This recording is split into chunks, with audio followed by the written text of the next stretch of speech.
Hello, I am going to talk about chrysanthemums today. So I had an amazing harvest of chrysanthemums last autumn. It was the first time that I have grown this flower, and I remember feeling a little bit like the first time I grew dahlias, when I was just freaking out and doing all this research into how do I care for them, what do I do, I've never grown them before, but they really are a very easy flower to grow. So I'm just going to do a little video on why I wanted to grow chrysanthemums in the first place, where I source them from, and the different varieties that I grew, and if I will or won't keep them this year as well. So I do have a very small space here. I'm an urban backyard flower farmer, so very limited space. So a flower has to perform if it's going to keep its spot here. So I will just go through what I grew last year and if it's going to stay. So getting into why I wanted to grow chrysanthemums. So I do sell my flowers that I grow here in my backyard. We've got an amazing local florist in town here, and she buys from a lot of the local growers. And I also have a collection box that I keep at my front door. So people kind of order through me, and I make up to order bouquets and then leave them at the front door for people to collect. And that's been working for a couple of years now. Unfortunately, we wouldn't be able to have a kind of roadside stand where I live. I live on a main street, and yeah, it probably wouldn't be a recipe for success, so I just make bouquets up to order. So you'll know if you grow any sort of flowers already that you kind of just have this little gap when your dahlias start to die off and autumn flowers, not a lot going on. So that was the main reason I wanted to grow chrysanthemums, was to bridge that gap to autumn and just extend my season a little bit. If you follow me over on Instagram, you'll know that I had an absolute shocker of a dahlia season. I'll go into that in a different video, but they were just terrible. So my chrysanthemums that provided this kind of beautiful, bountiful harvest were just the little spark of joy at the end of the season this year. And I definitely grew some weird and wonderful varieties and some more of the ones that you might find in the supermarket as well. So I'll go through those varieties now and let you know what I thought about each one. Okay, so first up we have Mavis. Now Mavis was a beautiful pom-pom variety. She's a pink spray, and it's very similar to like a pom-pom dahlia, but grown as a spray you have multiple heads per stem. So it is a summer flowering chrysanthemum, so you kind of have the summer flowering and the autumn flowering. Mavis is a summer flowering, and she is gorgeous. Very easy to slot into bouquet work, would be beautiful in single variety bunches, and very productive as well. Mavis will be staying. Next up we have Pink John Wingfield, which is a reflex chrysanthemum. It had a really good stem length, and I disbudded. So disbudded is similar to dahlias if you already grow dahlias, where you remove some of the side buds so you get bigger heads. Now, I did this with Pink John Winfield, but I left about, I think it was about 5 buds on the stem still. Next time I would take that down to about 3. I think a 3-headed stem would be beautiful for bouquet work. So that's just a little tip if you're growing some of the bigger ones. Yeah, I left a little too many of the side buds on. So Pink John Winfield, it was beautiful. Really nice colour. Again, really easy to slot into bouquet work. Will be growing again. Next up, we have Gumdrop, which people were just like, oh my gosh, when I posted this one. It is like a feverfew, but the giant version. They're all in the same family, so it makes sense that it looks like that, but it's, yeah, like looks like a giant feverfew. It is stunning. It's highly productive. It just pumped out the blooms. I think I had about 3 plants, 3 cuttings of it. And yeah, it just cranked out flowers. Beautiful spray head on it. Easy to work in bouquets. Again, beautiful as a single variety if you grew enough of it. Gumdrop is definitely staying, and I'm going to be taking lots of cuttings from that one. I would have a whole bed of Gumdrop if I could. Next up we have Double Burgundy. Double Burgundy to me was a little bit too similar to ones that you're just going to pick up from a grocery store.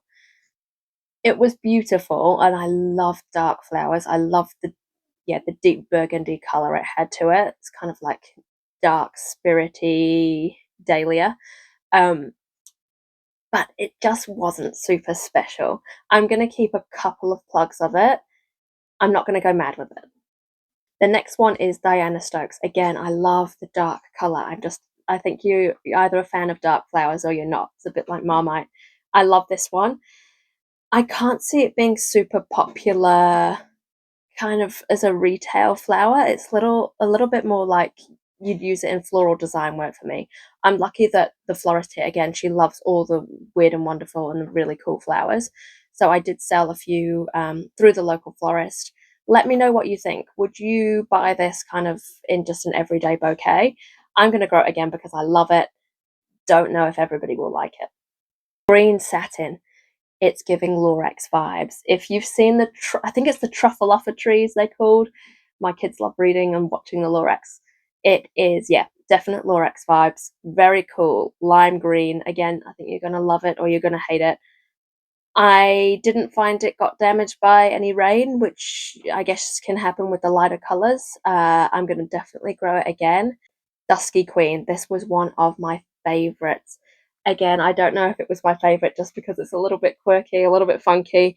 It's just a stunning colour. It's very unusual, very productive. A spider chrysanthemum again, so yeah, it's definitely got its long legs. Just the tones within the petals are stunning. If you want to just grow this for yourself, for your house, I would highly recommend it. It's gorgeous. Okay, Seaton's Ruby and Gumdigger. Now, Seaton's Ruby and Gumdigger, I thought they kind of give off the same vibes. If I was going to choose one over the other, I would choose Gumdigger. Seaton's Ruby, it just fell in a little bit too much into the red, but not exciting red for me. Again, I think they both would look good in single variety bunches, but if I had to choose one, it would be Gumdigger. Seaton's Ruby, I just didn't think there was a spark to it, if that makes sense. Have a look at them both. Let me know which one you would choose. But Gumdigger for me. Apricot Alexis. I assumed this was a very popular one when I was buying plugs because they kept selling out. So it might be that chrysanthemum that everybody's dying to get their hands on. A beautiful kind of champagne-y, gold colory, decorative chrysanthemum. Lots of rich tones, and it has a very kind of luxe look to it. It looks like an expensive flower. Again, I did disbud this. I didn't take every bud off, so I had one flower. I left a few different flower heads on, and that was a good size for me for bouquet work. If you wanted an amazing standout focal flower, you could remove all the buds but one, and it would be gorgeous. I might do an experiment with that this year to see what it looks like. Yeah, just a real rich, gorgeous flower. Definitely growing this one again. Wind Dancer, another spider. This is one of Erin, who is Philorette. It's one of Erin's favourite ones, and I can see why. When I saw it, I thought, I'm just going to get it because Erin likes it, and I want to see what it's like. It is the perfect golden colour for autumn. It adds interest to bouquets, and it's just unusual again, but not kind of freaky unusual. I know I was talking to you about Diana Stokes, which is dark and a little bit freaky. This one has the familiar colour, so it's probably got a lot more kind of retail appeal, whilst being a talking point as well, because it is cool and it is unusual. Definitely growing again, definitely taking lots of cuttings from this one. Shirley Fashion. Now this one to me, it has big blooms like Apricot Alexis. It's very similar to Apricot Alexis to me. I prefer Apricot Alexis. Shirley Fashion, I don't know. It just looked a little bit more old-fashioned, if that makes sense. And I didn't love the tones in it as much as I do Apricot Alexis. So Shirley Fashion is one that I would thumbs down to if I had to make some chops culls. Mauve White, very generic chrysanthemum. Lovely pick center, kind of whitish, very pale pink petals. A safe bet.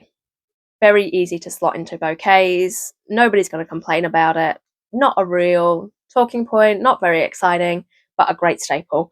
I will be growing just because she's easy and I know everybody's going to like it. Patricia Grace is a beautiful dusty pink colour and it works really well next to Pro Cut White Light sunflowers. Poolies. I don't know what went wrong with my poolies. So it's a decorative chrysanthemum, cream colour. I can imagine it's very good for wedding and event work because it's just got that ivory creamy colour that people are after. For me, it just wasn't very productive, and I don't know why. I had it in the same spot as all my other chrysanthemums, same bed, treated it the same. It just didn't do anything. It was very short, and yeah, it just didn't wow me. I think I got 2 or 3 flowers from it, and the stems must have only been, I don't know, this high. So it was just bud vase height. But I don't think that's how it's supposed to be. So I don't know what went wrong with Poolies. If you wanted to give it a go, and I'm sure it was just something I did with the growing, and it's a beautiful flower, didn't work out for me, I might try it once more, and if I have the same results, I'm just going to that one. Pink Champagne, a spray chrysanthemum. You can see on the left clip here that I got about 5 or 6 massive stems from one plant. Really productive, very easy to work with. Definitely keeping this one. Okay, my number one, Apricot Haywood. If you're going to grow one chrysanthemum this spring, summer, autumn, Apricot Haywood. It was just the most productive, beautiful spray chrysanthemum. It has these pink flowers but with gorgeous orangey undertones. It's a spray and it just cranked out flowers. I did take a lot of cuttings from this one. So I did have a few more plants of this compared to my others, but it was so productive and it was just gorgeous. You could have it slotted in as a fillet in other bouquets. You could have single bouquets for it. It would be great to do like a big installment as a single variety, cascading down somewhere. It was really, really cool. If you like the look of this one, and it looks even better in person, and as I say, if you're going to grow one, Apricot Haywood is the one. I forgot to mention before as well that chrysanthemums have an amazing vase life. Like, forget dahlias where you're going to get 5 days sort of max. They are incredible. So some of these chrysanthemums I get 3 weeks out of in a vase. So if you're looking for a flower that's value for money for the customer, it's chrysanthemums. They're going to be blown away by how long they last in the vase. Really, really cool. So I'm going to talk about how I cared for them after they'd finished flowering. So they were finished kind of towards the end of autumn, and I just cut them back. So I left a few inches of stem on them and yeah, just cut them right back. I was planning on moving my whole chrysanthemum bed to another area of the garden just because the spot where they're in now is prime real estate and it gets really hot. It's quite dry. We're on pumice soil, which is ideal for them. It's free draining and it doesn't get boggy, but it's also ideal for my zinnias. So I was just tossing up, do I let the chrysanthemums have their spot or do I take them out and move them to give the zinnias the priority? Time got away with me and I ended up just leaving them where they are. But I did dig up a few before time ran out, so I'll show you those. So this one here is Apricot Haywood. So I just dug this out of the ground. I dug deep, but not too deep. The root ball wasn't massive, and I just shoved it in the pot here with some potting mix. You can see the top there, that's just where I cut it off. The flowering stems, you can see this one had about 3 and then branched off again somewhere higher up. But yeah, so I just potted it up. It's been outside the greenhouse, so it hasn't had any special treatment inside here. It's just been outside of the greenhouse wall. It might have had a little extra shelter, but that's it. You can see it has started to pop up shoots, which I could take cuttings from. If you would like a video on how I take my chrysanthemum cuttings, it's so easy. Just let me know in the comments and I can pop one of those up. But I could easily multiply my stock of this by taking some of these for cuttings. So I might just leave this one in the greenhouse for now. And let me show you another one. Over. So this one's Apricot Alexis. So a little bit smaller in the pot, but you can see it's starting to shoot up again. So I believe the benefit of potting them up is that they will shoot earlier in spring, meaning that you can take more cuttings, not dissimilar to dahlias. If you bring your dahlias in and pot them up and put them in somewhere that's a little bit warmer, they're going to shoot sooner, so you can take cuttings sooner. So I believe that's the benefit to doing this with your chrysanthemums. Now I will show you the ones that I have left in ground outside as they are. So apologies, it's not very pretty, but this is where I have my chrysanthemums. There's ranunculus at the back there, going into some feverfew and things, but these are my chrysanthemums along here. So you can see I have cut them off the same as the ones that are in the pot there, and they're still shooting up at the bottom. So that's a new shoot coming through. these have been hit with -4 frosts, no frost cover, no protection, and they are absolutely fine. I do believe that the threat with leaving chrysanthemums in ground is rot. So maybe if you have kind of heavier soil than we have here, think about that a little bit more. But yeah, as I said, we're lucky to have pumice soil here, sand soil, which doesn't hold nutrients, so I have to kind of spend a lot on compost, but it is free draining.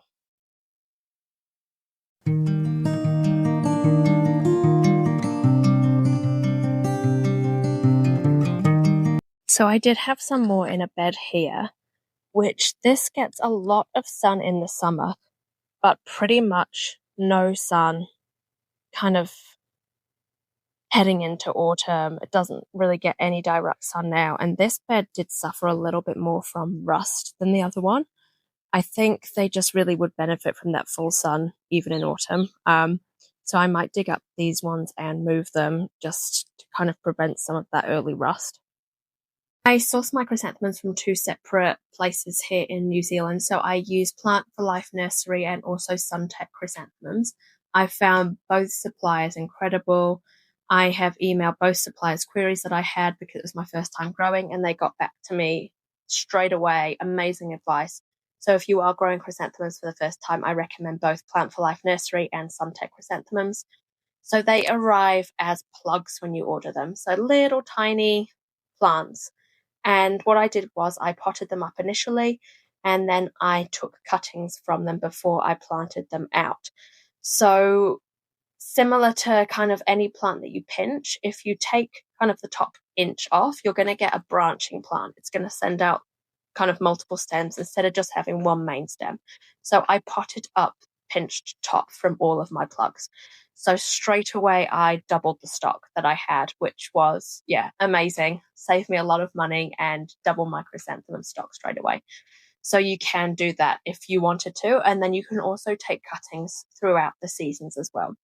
So I took a few more cuttings in spring, and I also took a lot in autumn, which they were rooted fine. I let them die because I didn't water them. But I've also seen all the chrysanthemums, and you will have seen them sprouting up again now, which I could take cuttings from. So I might do that to replace everything I lost before. If you have any questions about chrysanthemums, about the varieties that I've spoken about today, please let me know in the comments. And if you do enjoy my videos, please subscribe and like. It all really helps. I appreciate you guys watching. Thank you.